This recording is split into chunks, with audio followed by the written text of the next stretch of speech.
Kung sino man ang para sa iyo na nilaan ng Diyos, critical yan sa purpose mo. Ano sabi ng Lord? It's not good for a man to be alone. I will make a suitable, everybody say suitable. Napansin nyo, hindi sinabi ng Lord, I will make a compatible partner. Hindi kasi porket compatible, suitable.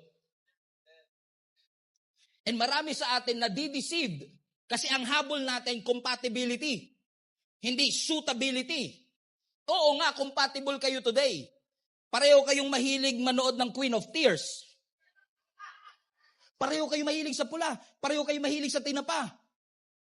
Baka kayo na talaga. O sa ngayon, compatible kayo.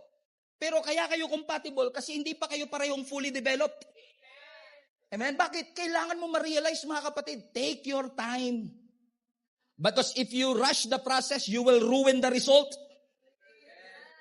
Marami akong kilala